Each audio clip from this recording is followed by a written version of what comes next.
Bonus top 10 headlines के प्रायोजक हैं। 10th 12th फेल व कंपार्ट स्टूडेंट बचाएं अपना साल थ्रू NIOS। संपर्क करें सनब्राइट एकेडमी सीगरा व पांडीपुर वाराणसी।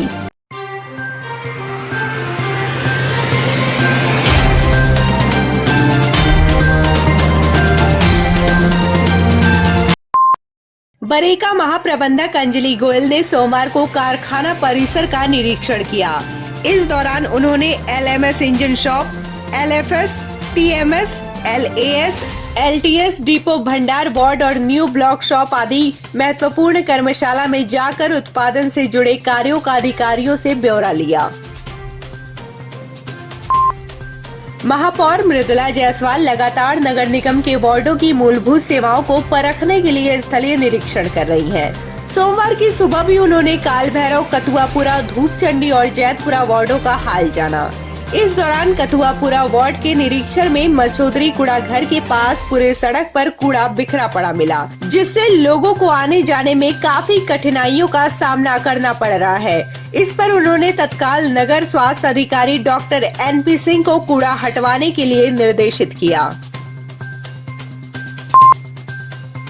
वाराणसी के कपसेटी थाना क्षेत्र के 12D बुसौला गांव में सोमवार को जमीन के विवाद में पटीदारों ने पिता पुत्र पर जानलेवा हमला कर दिया। फावड़ा रॉड व हॉकी से हमले में गंभीर रूप से घायल 47 वर्षीय गोपाल सिंह की मौत हो गई, जबकि पुत्र शिवा की भी हालत गंभीर है। उसे BHU ट्रॉमा सेंटर में भर्ती कराया गया है। वाराणसी में खुद को STF का सिपाही बताने वाले ने एक शख्स को असलाहा सटाकर सोने की 6 अंगूठी व एक चेन लूट लिया। यह वारदात सोमवार को तेलियाबाग पुलिस चौकी से चंद कदम की दूरी पर हुई। लूटा हुआ व्यक्ति पेशे से स्वर्ण आभूषण कारीगर है।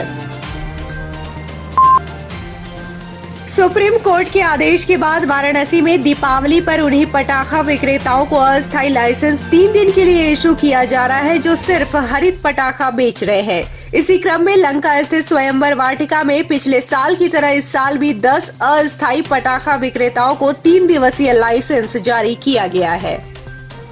पूरी हर दुकान में बालू की व्यवस्था रखते हैं, बेल्चा है, एक कंडाल पानी उधर, एक कंडाल पानी इधर और 2 बाल्टी पानी हर दुकान पर रहेगा। पूरी हम लोग हर तरह से एकदम एक्टिव है। हम लोग शासन ने हम लोग को अलर्ट कर दिया है कि आप लोग पूरी तैयारी से रहिएगा। आप लोग दुकान से कोई सावधानी ऐसा करिए कोई दुर्घटना न घटे। चंदौली जिले में सोमवार को यातायात जागरूकता माह की शुरुआत की गई। पुलिस अधीक्षक अंकुर अग्रवाल ने फीता काट कर इसका शुभारंभ किया। इसके बाद हरी झंडी दिखाकर रैली को रवाना किया गया। रैली में शामिल स्कूल बच्चों ने नगर में भ्रमण कर लोगों को यातायात नियमों के पालन के प्रति जागरूक किया। चालकों से सीट बेल्ट, हेलमेट लगाने और नियमों के पालन की अपील की गई। पितरकुंडा में संघ की चल रही शाखा के दौरान दहशत फैलाने के मकसद से एक के बाद एक 3 सुतली बम फेंकने के आरोपियों को सोमवार को सिगरा पुलिस ने CCTV फुटेज व सर्विलांस के माध्यम से गिरफ्तार कर लिया। पूछताछ में तीनों ने अपना जुर्म स्वीकार कर लिया। इस अपराध पर तीनों को विस्फोटक की धारा व 7CLA एक्ट सहित कई और मुकदमों में जेल भेजा गया है। 28 अक्टूबर को एक घटना कारित हुई थी जिसमें संघ की शाखा पितरकुंडा पोखरे पर चलती है सुबह के समय में, उस पर सुतील वाले बम से प्रहार किया गया था, जिसमें ACP चेतगंज श्री अनिरुद्ध सिंह के नेतृत्व में इस केस को वर्कआउट किया गया है, जिसमें 3 मुलजिम गिरफ्तार किए गए हैं। इसमें प्रमुख अभियुक्त है प्रभुनाथ, जिसके द्वारा ये स्वीकार किया गया कि उसके द्वारा सुतली बम जो है इस कारण से फेंक दिए गए थे कि जो वादी हैं श्री विजय जायसवाल, इनके द्वारा इन लोगों को गांजा पीने से और नशा करने से रोका गया था और वहाँ बैठने से रोका गया था। इसके प्रतिकार स्वरूप इसके द्वारा ये कृत्य को अंजाम दिया गया। इसके 2 अन्य साथी भी इसमें गिरफ्तार किए गए हैं, बकरीदू और बाबू।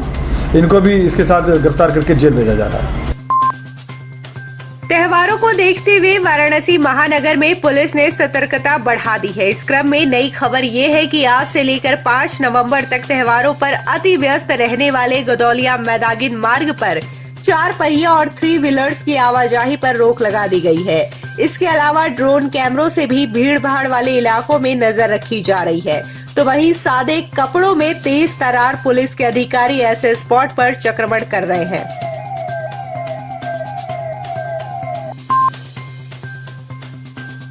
जमीन व प्लॉट की खरीद फरोख्त में अरबों की धांधली किए जाने के बाद वांछित शाइन सिटी वर्ल्ड का एमडी व 5 लाख का इनामिया राशिद नसीम सोमवार को प्रयागराज से गिरफ्तार कर लिया गया। इसे लखनऊ कमिश्नरेट की पुलिस ने अरेस्ट किया है। बता दें कि इसके खिलाफ लखनऊ और वाराणसी में धांधली के 300 से अधिक मुकदमे दर्ज हैं। गिरफ्तारी के बाद पुलिस उसे प्रयागराज से अपने साथ लखनऊ ले गई। आसिफ नसीम पुत्र नसीम निवासी बी 1706/14 GTB नगर करेली थाना करेली जनपद प्रयागराज फिर गिरफ्तारी हेतु शासन द्वारा 5 लाख रुपए के इनाम का घोषणा किया गया था। ये अभियुक्त शाइन सिटी से संबंधित करीब 300 से भी अधिक विवेचनाओं और अभियोगों में वांछित अभियुक्त था और इसके गिरफ्तारी हेतु लखनऊ कमिश्नरेट के ACP क्राइम के नेतृत्व में एक टीम की गठन की गई थी और ये टीम लगातार इसकी गिरफ्तारी हेतु प्रयासरत थी और आज दिनांक 1/11/2021 को इस टीम द्वारा इस अभियुक्त को प्रयागराज से गिरफ्तार करने में सफलता प्राप्त की गई है। खेलो बनारस और मतदाता पुनरीक्षण कार्यक्रम का सोमवार को कमिश्नर दीपक अग्रवाल ने सिगरा स्टेडियम में शुभारंभ किया। इस दौरान उन्होंने जनवरी 2022 को 18 साल की उम्र पूरी कर चुके लोगों से फॉर्म 6 भरकर मतदाता बनने की अपील की। यहाँ उन्होंने खेलो बनारस प्रतियोगिता में आए 8 ब्लॉक के विजेता मेधावियों की हौसला अफजाई की और रेस का क्लैप ऑफ किया। मैं आपको सभी को इस खेलो बनारस के अभियान के लिए ढेर सारी शुभकामनाएं देता हूं, बधाई देता हूं और मुख्य विकास अधिकारी को एक टेम्पलेट बन सकता है कि कैसे हम अपने ग्रामीण क्षेत्रों के लोगों को इस खेल के माध्यम से हम लोग जोड़ सकें।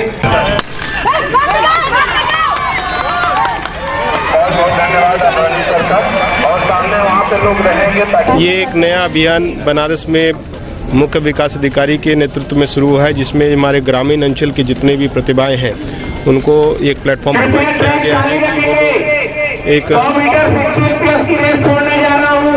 विभिन्न खेलों के माध्यम से उन प्रतिभाओं को सामने लाया जा चुके। साथ साथ आगामी चुनाव के दृष्टिगत स्वीप कार्यक्रम के अंतर्गत भी इसको जोड़ा गया हुआ है कि जिससे कि मतदाताओं की जागरूकता बढ़े। और जैसा कि आप सबको मालूम है कि आज से वोटर लिस्ट का पुनरीक्षण का कार्यक्रम शुरू हो गया है, तो जितने भी ऐसे नए मतदाता हैं जो 1 जनवरी 2022 को 18 साल की उम्र प्राप्त करेंगे, उनको अभी से अपना नाम जो है वोटर लिस्ट में दर्ज कराना है, जिससे कि हम लोग आने वाले समय में अपनी जो वोटिंग की परसेंटेज है विधानसभा चुनाव में उसको ज़्यादा से ज़्यादा कर सकें। तो उसका भी इसके साथ कार्यक्रम से जुड़ा गया है। बनारस में खेलो बनारस ये प्रतियोगिता हो रही है, जिसमें स्वीप का भी कार्यक्रम है।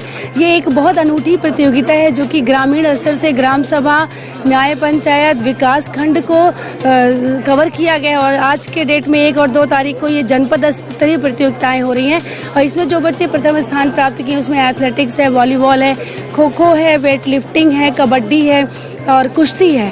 तो ये एक नया अभियान जिला प्रशासन हमारे मुख्य विकास अधिकारी महोदय के नेतृत्व में चलाया जा रहा है। और इसमें एक और अनूठी बात यह है कि जो हमारे 17+ हमारे प्लेयर्स हैं, उसमें 17+ में 30 साल तक के भी प्लेयर्स खेल रहे हैं।